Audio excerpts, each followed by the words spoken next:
นั่งเข้าบ้านนั่งเข้าบ้านนั่งแว้นพ่อที่เป็นคนรองได้นี่เพลงสร้างเข้าบ้านสิมวนทำไดวันนี้ฟังแล้ววันนี้ลองแล้วดังเข้าบ้านอีเมจังแน่นนั่นยากแท้ข้างผีแน่มีแต่โศกแต่ลุ่มบัดย่ำแดดออกรถแดนกายขี้ฝุ่นไงกลุ่มจักหน่อยกะตกลุ่มเสียหลังหัวสากันลองดังเข้าบ้านอีแม่บนทางมีแต่ขี้ทรายแดนไม่ก็บ่ได้คอยย่านรถคอยลมบัดฮอดหน้าฝนแถวนี้มีแต่ขี้ตมฝนตกถล่มน้ำก็ท่วมรถออกก็บ่ได้ไปจักสิเฮ็ดจังไดก็ดิเฮ็ดจังไดแนวแถวนี้มันเป็นบ้านนอกจักผู้ใดสิออกมาซอยเฮ็ดถนนใหม่อดอยู่แบบนี้ไปก่อนซ้ำหอดมือตายสิเฮ็ดจังไดนี้ก็บ่ได้แนวบ้านเกิดเฮาโอ้ยมันเหลือใจแห้งดีหนทางกับพี่คอยโลดเบิดคำสิเว้าเจ้าหน้าที่ส่วนเกี่ยวของให้มาเบิ่งเอาทางเข้าบ้านคอยเนาอยากให้เจ้าพากันมาเบิ่งนั่งเข้าบ้านลองโดยนั่งแหวนพ่อนี่ทางเข้าบ้านแต่งใหม่ๆนี่เด็กเขาเบิ่งหลายแดนวันนี้มานี่ว่าชินกับเบิ่งนี่ว่าชินสบายดีว่าชินสบายดีว่าชินสิไปยามปูสิไปยามปูไปยามปู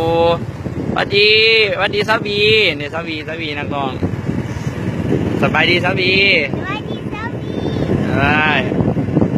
อบนึงมาสาดยามแรงตั้งเข้าบ้านอีแม่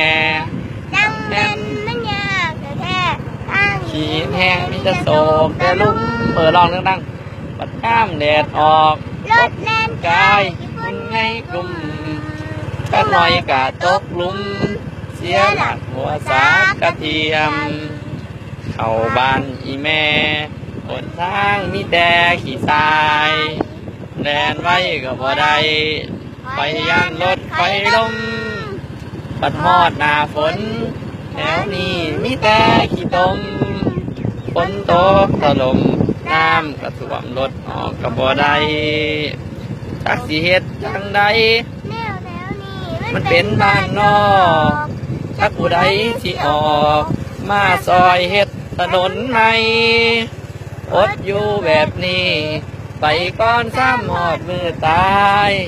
สิเฮ็ดจังใดนี้ก็บ่ได้แนวบ้านเกิดเฮา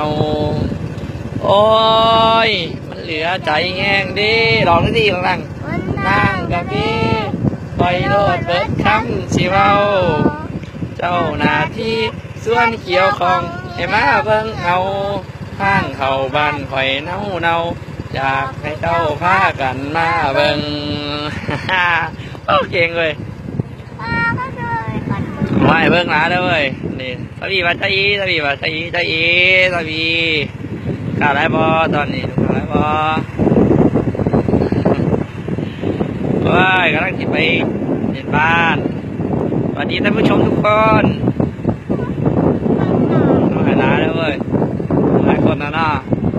ตอนนี้ก่อนขี่รถก่อนทางอย่างไรชิลมthank you ท่านผู้ชมทั้งหลายสบายดีจะพอกันไหม